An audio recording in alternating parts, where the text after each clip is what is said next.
What's up, everybody? Welcome back to the Team to Suck Miami Heat basketball channel. My name is Amir. I am joined by my buddy Otis Thorpe, aka Vonig, today. How's it going, buddy? Good, man. How you doing? Good. Generally good, but basketball wise, not good. I know we haven't talked in a while. It's been like a month or so since you've been on the podcast. So good to have Yeah, you back. yeah, man. Yeah, at least thanks, man. Yeah. So just wanted to talk to you about some news that happened recently today. I guess I was driving back home from Fresno to San Francisco, and I saw my phone blow up as I was driving. Like on my GPS, I saw like a bunch of texts from different groups, and I was like, I wonder what this is all about. And when I got home 3 hours later, because I didn't look at my phone, noticed that Jrue Holiday got traded today. So for this video, wanted to talk to you a little bit about your thoughts on Drew going to the Celtics, but we haven't talked about the Dame Lillard trade. Like you joined the channel a few times. We had some calls about the probability of Dame coming to the Heat, so we talked about that, but we still haven't talked about the outcome. So wanted to get your thoughts just on the whole Damian Lillard saga. Joe Cronin. I know we both talked about how we read the Chris Haynes article that came out a few days ago, talking about that whole dilemma. So there's some interesting tidbits and facts that came out from that article, and so yeah, let's just get started, man. I'm sad, as you know. We obviously have talked via text, so I was shocked, but not like utterly shocked because things like this happen in sports. But pretty pissed off, to say the least. And um, I expected us not to get Drew just because I knew Joe Cronin was a petty asshole, and that's stood true thus far. So wasn't really expecting to get Drew, but I was expecting to get Dame. Were you expecting Miami to get Dame? Like, how shocked were you that the Bucks came in and swooped Damian Lillard? And how shocked were you by some of the things that we discovered in that article from Chris Haynes? I think that last week when we started hearing the murmurs of other teams getting involved in the Dame trade, I definitely thought it was going to be much more of a possibility that Dame wasn't going to land in Miami, especially since it had been such a long period with the summer and all the rumors and them trying to get it set up, and obviously them not being able to come to an agreement for such a long period of time. I was more so surprised of the Bucks. I think we were hearing about the Raptors. I felt like the Bucks just came out of nowhere, and I think that was what was more surprising than anything. It wasn't that he didn't land in Miami. It was more so that he just landed with the Bucks, and I don't think they kind of just snuck in there and made a monster trade. Yeah, I mean the whole murmurs were like Raptors, and I was thinking it was a possibility just because I thought Joe would want to screw over Dame, possibly, right? Like if it was going to Miami, like why were there no negotiations? Because there's constant reports over the past month, 2 weeks or so, prior to the trade that said Portland has not like negotiated, like re-engaged, has like not talked with Miami, right? So when this whole Raptors thing came up, like I thought it was a possibility that they could swoop in, kind of like the Kawhi scenario. Obviously, not even close or similar, even though Kawhi had 1 year left, so that was a bigger risk to a certain degree. Um, but that team was stacked. Like that team was a number one seed. They couldn't get past LeBron. Like that was a stacked team. You know, they had Serge Ibaka, Marc Gasol, Van Fleet, Siakam, so they're like a strong team. This is not a strong team. Like this is just a team that needs to be like they're in between a rebuild and being kind of like a mid-tier team. So I wasn't sure why they would want to do it, but still, I mean, acquiring a superstar when you can, I guess, just does make sense to a certain degree. So I was pretty surprised, but not utterly surprised. I thought something like a Sixers or a Bucks, a Celtics could possibly come in from the East, even though there were attempts, I guess, by Jason Tatum trying to recruit Dame that were unsuccessful. But yeah, that was rough. But yeah, I think what was rough too was reading that article and also seeing just tweets saying that like Aaron Goodwood said the Miami Heat did everything they could to try to acquire Dame. So like at first when the trade happened, I was like, who are we going to blame? Like I was thinking, did Miami fumble? Was it on Miami? Did we screw up again? Like we have in the past with KD and Mitchell and other players like that. So I was happy at least that it was just Portland being petty to a certain degree and not even like giving us an opportunity. Um, what do you think about just like the overall? I guess this ties into Drew, of course, but what do you think about the overall package that they received for Dame? Uh, for Dame, I thought it was good. I really did. I think it was fair. I mean, I think there's this whole precedent out there with what Rudy Gobert trade resulted in, and what the uh what's the guy's name that ended up on the Hawks? DeJounte Murray. So dude, 5 first-round picks for Gobert. Like, I mean, if you're doing it relative, like Dame obviously deserves the same, but it's just not going to be that. And for what I think was out there, I thought it was a pretty good trade. I mean, they were able to wheel in the Suns. They got obviously the Blazers are stacked with youthful point guards with Simons, Scoot, and Shaden Sharp. So they needed front court help. So getting Aiton, and then on the back end now with this Jrue trade, getting Robert Williams after they've moved on from Nurkic gives them some youthful bigs, and maybe a change of scenery for Aiton helps their situation and his career path, because he's been awful in terms of attitude. And um, I think what he's done the last 2 seasons with Suns has been pretty miserable. So I liked what the Blazers got back. I think they did what they needed to. They addressed the front court. They get some high value first round picks that could turn into some lottery potential. So for somebody that's demanding out, that's all you can ask for, right? Get a couple of rotation pieces that you can put with your rebuild with your youth, and then potentially add to it with other draft haul. Yeah. Did you see the reports of what Miami was going to offer?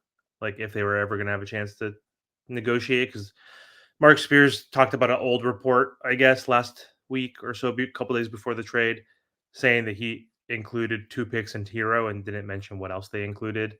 But then they came back and said that he had more on the table. They just never had a chance to talk again. Were you able to? Did you see that offer, like the framework? No, I didn't. So it was like 3 picks, Hero. It didn't distinguish if it meant like 3 picks and Hero is gone to the other team, basically. But it said 3 picks and Hero, which is possible technically still because the Heat had 2 picks. They could unlock another one from OKC, so they technically could have got three, and then they could have got the fourth for Hero theoretically. But it said 3 picks, Hero, Jovic, which was like probably our most coveted, like high ceiling asset in terms of young players, um, and potentially more, like Kyle Lowry, because Kyle Lowry apparently was linked to the Suns. Like the Aiton trade was going to happen no matter what, and that came out also in that Haynes article saying that if you got traded to the Nets, the Bucks, or the Heat, like Aiton was going to be involved, nonetheless. So we could kind of wash that, but then I guess so it's Lowry, Hero, 3 picks, Jovic, like as a starter of like whatever or second, it would be the second offering, because they didn't tell us what the first one was. But how do you think that compares right there as like a I think starter, like a starter of the conversation? That's not even the end. Because they were willing to do everything essentially, like after the fact now. I think what made it hard for Miami is that the pieces that you guys had available um, to trade didn't align with the positional players that the Blazers needed. And I think ultimately, like, if your guys' roster construction was different, like, I think the Blazers would have bit on a trade where Bam was offered. I know Bam's not part of the package, but based on what you saw the Blazers do, they wanted bigs because they didn't want anybody guards. They didn't want to jam up any more minutes that were going to, potentially take away from the developmental minutes that they want to invest in Shaden, Simons, and Scoot.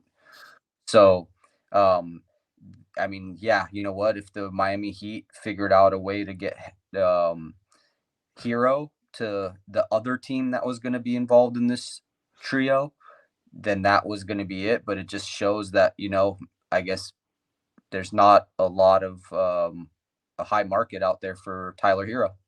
I think here, personally, I think Hero's decent. But I think the draft, I would rather have Jrue. I'd rather have Aiton um, than a hero. But Yeah, but Aiton would debatable. be there anyway, as I just said. So take Yeah. his take his name out of the equation because they would have got him if the Heat traded. But also, I'm confused though because the Heat were offering exactly what they're asking for. Because the whole time they said they didn't want Hero, so they said they would trade them to the Jazz, who said we'll take Hero and give you a player. So they would have got a player and a pick for Hero plus the two picks. Let's say Hero in that offering that I mentioned is not included. So it's three first round picks, which matches.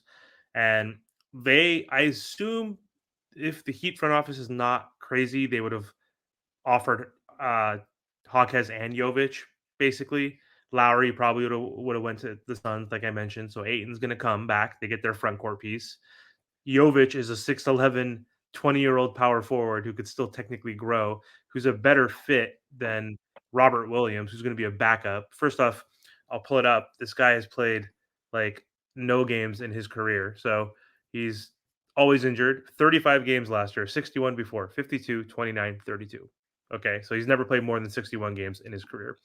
He's not a fit. He's a backup. So you're like, okay, he's a bench guy. So would Jovic be potentially, right? But like you would want Jovic to eventually develop and midseason become that starting stretch four next to Aiton, who's a better fit, who has higher ceiling upside. So we're offering a big. Jaime Jaquez is a wing who's 6'7", 6'8". He's like a small forward. So he's not a guard either. So we weren't giving him the guards. So You got to be careful though here because a couple things. One is Hawkes has played 0 minutes in the NBA. If anything, from a draft perspective, the Miami Heat overpaid on their draft pick for him. He wasn't even projected to be a first round pick, maybe second round. We don't know what his NBA game is going to look like. So right now he's just a rookie throw in. As far as Jovic, he had an amazing FIBA tournament, and we haven't seen that in the NBA. I mean, if you're going off of FIBA tournaments, then Schroeder is the best point guard in the world, and Dylan Brooks is the best defensive player in the world. So evaluating the potential, I'm not saying Jovic can't be great, but those are really really raw examples, and you'd need Portland to bite on a whole big allotment of just like potential versus you've seen Robert Williams when he's healthy, he can get you 6-7 blocks and give you 10 and 10. Obviously they didn't keep Jrue, but Drew's a defensive player of the year candidate and an all-star. Aiton is 20 and 10 when he's not being a child. So I think Miami Heat had to really, really sell them on, hey, look at Jovic's summer stats, Jovic. and that was going to be a tough sell for Miami if that's what they were leaning on.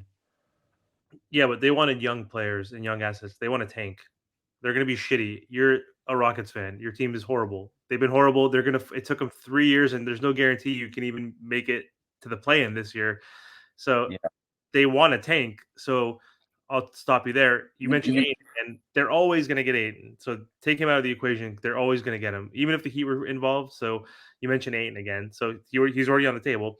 And second, Jaime Jaquez apparently was high on the Portland's draft. They wanted Jaquez. They were interested in Jaquez. So that's also puzzling too. There was reports and sources that said they liked him. So I'm stopping you there. Good point. He's a rookie. Who the hell knows what he's going to be? Miami Heat fans and my comments were like, "Oh my god, I don't want to get rid of Jovic and Hawkes and all these guys." I'm like, dude, it's Damian Lillard. Like, there's no guarantee that these guys are going to be like even rotational players. Like, even with this Heat team, like they're still at the end of our rotation. If you think about it, Vonnie, Hero's going to start. Josh Richardson is the two. Jimmy 3, Love 4, Spotty. He's only going to play. He's going to be hurt, but he's only going to play like 15 minutes a game. Love, Bam at the 5, right? Then you got Lowry coming off the bench. Then you got Duncan Robinson. Then you got Hayward Highsmith, probably going to be involved. Then you got Thomas Bryant, maybe our boy Orlando Robinson, Caleb Martin, of course, right? I'm mentioning these players that have experience, that are in the system, that played well last year. That's 8 guys right there. Then you get to Jovic and Hawkins, who are the youngins, like, right? They're not even gonna be guaranteed, like, they're gonna play obviously because of injuries, and we need to because we need development, right? Because we missed out on so many people. But, like, they're at the end of our bench. You know what I mean? So I understand what you're saying, but, like, Portland needed a big. Jovic is like that type of prototypical NBA player now who's like a unicorn. Screw Porzingis, but like, 6'11", could stretch the floor, he could play make. Like he put on 40 pounds of muscle this summer, dude. He gained 40 pounds. Isn't that insane? So I understand, but also I think Portland was spiting the Heat. They didn't want to fulfill Dame's wish. Like we didn't talk about that. Like they did this on purpose, like because they were upset that Dame picked one team and put them in that corner, made them lose all this leverage. So it did come out that they were upset, that he was upset that Dame selected only one team. So I don't know. But to switch gears real quick, um, what are your thoughts like on the whole pettiness of Cronin and that whole scenario? Like the things that we learned in the article, or Dame said, if I don't get to go to Miami, it's not looking like right now you want to trade me to Miami. Like, can I come back? Right? We Yeah. read that in the article. They said that Dame was told to tank last year, right? To fake a calf injury. They said sources said this to sit out the last 10 games so they can get a better pick and use that pick to trade. So more lies to keep Dame, right? So I don't know. What are your whole thoughts on Cronin and his approach? Yeah.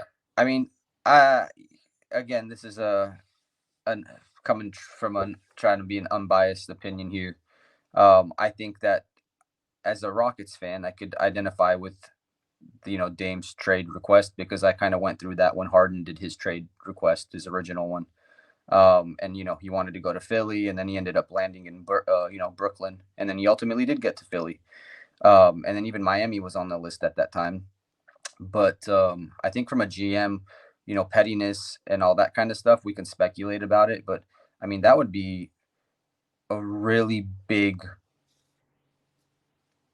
gamble and sad for somebody that's in that position and makes that amount of money to not at the end of the day take the trade that you think is going to make your franchise better for your roster construction in the moment, but then also for your future and your development and where you're at in your process. um, I think maybe there are some things that we don't know about and some pettiness in there and whatnot, but I think that the Blazers think they made the trade that was best for them. Yeah, I don't think it's bad ultimately, but I'm still pretty shocked, dude. Like Malcolm Brogdon and Robert Williams are the players that you took on. Like, are they going to keep Brogdon? Because I saw they'll keep what's his name, Robert. So I'm not upset with that. Because again, he's 25. He's a really good defender. I've seen him in the playoffs, but he's been hurt in both playoff rounds against the Heat in the last 2 years. Like he has missed 3 of the 14 games they played. Right in the two series, went to Game 7, right, both years. So he missed like at least 3 to 4 games. Um, but he's a good player. To your point, he's a really good defender. He's still young. I guess he's gonna come off the bench. Like, so I guess that's cool. But Brogdon, like he's 31 years old. He's getting 44 million in his like the next 2 years, like 22 and a half per year, which I think is kind of crazy. I like Brogdon. I thought he's a good player. He's a good kind of like combo guard. Um, but he's just also again someone that's not been able to stay on the court. Like 67 games last year was the second most in his career that he played with the Celtics. He's never played a full season. The year before this last, 36, 56, 54, 64, 48. Like also another injury prone dude. So I guess But based on your reaction, they're going to try to trade him because he doesn't fit. He doesn't make sense. That like why take minutes away from Scoot, right? Like is he going to be Scoot's backup? Like what are your thoughts there? Like what's the plan? I didn't read you, anything about it. you made the comment earlier about the Rockets and our development and where we're at in our process, and I think the Blazers are just starting that, right, because of the Dame request, but I think they did it strategically. I think roster wise, you've got your 3 guards that are superstar potential, and then now you add Aiton, and then you have Williams probably backing him up off the bench where, like you just said, from an injury and minutes perspective, it's probably better for him to be playing, 20 minutes off the bench than being your starting center. Um, I think Brogdon will get moved and will not stay on that team. But the Rockets just did it this offseason, right? We saw that you can't have a team of 19-year-olds that with no veterans, with no high level NBA vet experience. And we went and paid for it by getting Van Fleet, Dylan Brooks, Jock Lawndale, and Jeff Green's back, just to kind of help bring the kids along. And I think not that Robert Williams and Ayton are not seasoned vets, but I mean they're on their second and third contracts type deal. They've got some playoff experience. They've played with proven talent in important games, and from a age perspective, they can fit those kids that they have on that team. But I mean, ultimately, I think maybe in a season or two, they'll probably need a player like Brogdon, depending on what their situation is. So I think Brogdon probably ends up landing maybe the Clippers or something like that, where they're always kind of looking for a point guard, especially if this Harden stuff doesn't happen. The Heat. Dude, that honestly, Just first off, that f the Blazers and Cronin. He's not going to talk to Pat Riley. Pat Riley should be like, okay, this freaking clown over here, like, I'm a freaking legend. I'm the Godfather. I'm never going to acknowledge you or talk to you ever. You're going to be fired in like 2 years, basically. So, um, it would be funny though, because I don't think maybe Cronin's like, okay, I'll negotiate now to sell you the Snickle Fritz, right? But how funny would that be though? Because Miami needs a point guard, dude. We have Kyle Lowry's the only designated real point guard on our team. Could you imagine if we got Brogdon? Would that be funny? I mean, I would take him. I would dude, take him. He's I hurt all the time. I wanted you guys to get Jrue. Like once you guys missed out on Dame, I was hoping that the Heat were gonna go after Jrue, and that was gonna be it. But Same. you guys struck out on that one too. What do you think Brogdon's value is? Because that'd be genius if they just keep inceptioning this, like just trading. Like so, for Dame Lillard, they ultimately get 6 first-round picks, like Yeah. 7 players. Like it's better than Rudy somehow, right? Like he's the best. He's the GM of the year. What could you Oh, get for Brogdon? I wouldn't give up a first round pick for I'm just Brogdon. kidding. No way. Obviously not. You wouldn't even No get way. one. Yeah, no way. Brogdon, like you said, Brogdon's health is he's a backup point guard. He can't stay on the court. I mean, he's amazing. He is amazing. He was the rookie of the year. If he health wasn't an issue, I mean, he'd be starting point guard and he'd be awesome on any team. But at this point in his career and with where he's at from a health perspective, he's an awesome, amazing backup point guard for any NBA team. And a salary. No one wants to take on that. Yeah. 22 million is quite a lot because of his injury history. Dude, honestly, 22 million now with the cap going up and up is not the 22 million it used to be. I mean, dude, I was pretty pissed off about giving Dylan Brooks 4 years, 80 million. But just kind of looking at where, where 20 million a season is now, it's not that bad. Not that bad. Maybe I just said maybe 15 a year made more sense, but yeah. It's not that bad. But I just said prefacing based on his injury history, like for someone who's like unavailable, a little steep, I guess, just because he's almost 31, so it's like that he's just like athleticism and career usually goes downhill for most post 30 years old, right? So that he doesn't have that in his favor, because he was an older rookie when he came into the league. So, all right, to wrap it up though, just overall thoughts now, just like on the trade itself. Like, was it a good trade for Boston? Did they win that trade? Like, did they give up too much? Personal, like, so 2 picks. Those 2 picks are going to be garbage for the Trailblazers. I mean, Jalen and Jason are freaking 24, 25 years old, right? So, like, I think the picks are like 2028, 2029 or something. I don't know what it is, but they still could be relatively good. So those might not even be good picks. But just in general, what do you think? Are Boston contenders now? Like, is it going to be the clash of the Titans in the East at 1 and 2? Just are they contenders overall? Yes. To win it all, you think as well? Like, are they in that top tier now with the Bucks and other teams? I still put the Bucks at 1, but then I put Celtics at a close 2. I think Jrue move for them was awesome. I love Jrue Holiday. Me It too. it brings back that defensive edge that they lost when they traded Marcus Smart away. And I think it's going to be a perfect complement. A guy with championship pedigree, a guy that's humble. He's no drama, great on the court, off the court. He's going to fit that roster perfectly. And they got a solid starting five. Their issue will be bench depth for the Celtics, which is why I kind of give a little bit of the edge to the Bucks. But the Bucks too, obviously. I mean, just superstar duo wise, Dame and Giannis is going to be super fun to watch. Yeah. I mean, Boston did lose depth and defense. I know you make up for it, but still, you lose Robert Williams, you lose Grant Williams, you lose Smart, you lose Brogdon, who's not like a horrible defender, but those four that you lost, Jrue doesn't replace and make up for all of that. So I mean, and then they have no depth. Who the hell's on their bench? I can't even. It's Payne Pritchard. That's all I know. Peyton Pritchard. He's I not like Peyton Pritchard He's though. not I like bad. Peyton. He's had Yeah, his he's good. moments. He's good.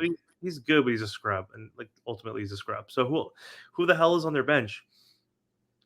Uh, Horford's on their bench, dude. I think Horford. I think it's going to be um, Jrue, as you know, I like to joke around and call him Jrue. Um, White probably slides over to shooting guard. yeah, If Derek he was White. going to step in I mean, Smart is not even a real point guard, but he was going to slide in. Um, and then Jalen, Jason, and then Porzingis, dude. Horford's going to come off the bench. So, I mean, I guess they got that going for them, but he's freaking old, dude. He's like going to be 36 this season. Like he kind of slowed down this last year. 2 years ago, um, when he like got dunked on by Giannis, remember that? And he was just like, okay, you want to do that? Like when he went like God mode somehow in that playoff series against them, that was funny. Even though I don't think they would have won that series if Middleton wasn't hurt 2 years ago. I don't think they would have. I think the Bucks would have definitely beat the Celtics. But um, I mean, I forgot you mentioned you said I think you said earlier that Horford would be the starter, but I think Porzingis would be. Unless White doesn't start for some reason, then you would slot in Horford. Um, so I guess they have those two, I guess, coming off the bench, but still they don't have any depth.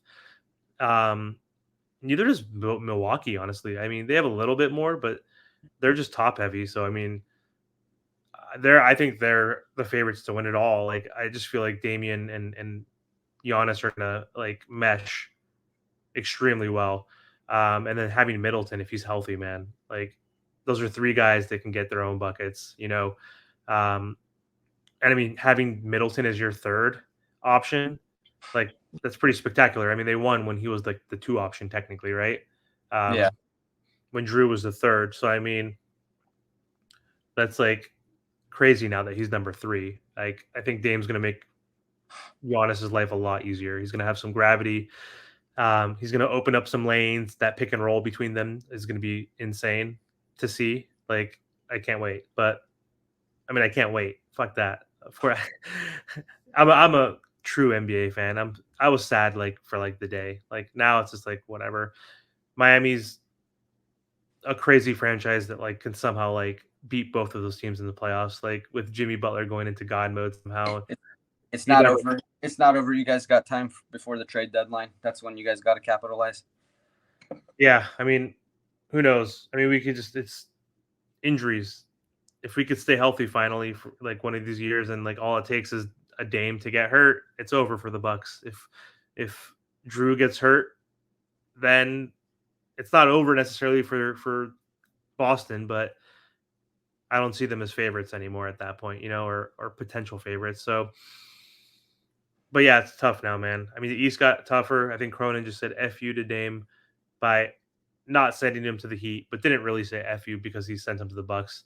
You know, so he was happy with that. But then he's like, "Hey, let me make this a little bit harder." You're saying like it's kind of funny that he traded Jrue to the Bucks kind of rival, right? Which is the Celtics, and worst for Miami, the Boston Celtics and the Bucks are both our rivals, right? So it's kind of like sticking it to Miami and sticking it to Dame, kind of underhandedly. So um, yeah, it's gonna be tough. It's gonna be a tough gauntlet, I guess. But I don't see this Heat team getting past the Eastern Conference Finals, maybe not even getting there now this year. We'll see, unless Jovic and Hawkes and Caleb Martin and all these guys can step up and we can improve on the margins, I guess, because or Tyler Hero too, I guess, for everybody thinking he sucks. I think this is like a big year for him potentially, but like how much better can he get? Like he can't he's averaging 20 points the last two games, 2 seasons. So if he jumps up to 23, 24 points a game, like that's fine, but like we need the other guys to make bigger leaps. So Yeah. I don't have the highest expectations, but again, I'm optimistic. This team's good. We still got Jimmy, we still got Bam, still got Hero. I think Hero's a good player. Like I don't think he's like an amazing player, but he's like a top 70 player in the NBA. He's like a top 100, obviously he's better than top 100, right? He's top 70. So he's a good player, but I don't know. He kind of pisses me off as well too. The way he plays. And it looks like we lost Giovanni. So anyway, that's all for me tonight, guys. Thanks for watching. I'll talk to you guys soon.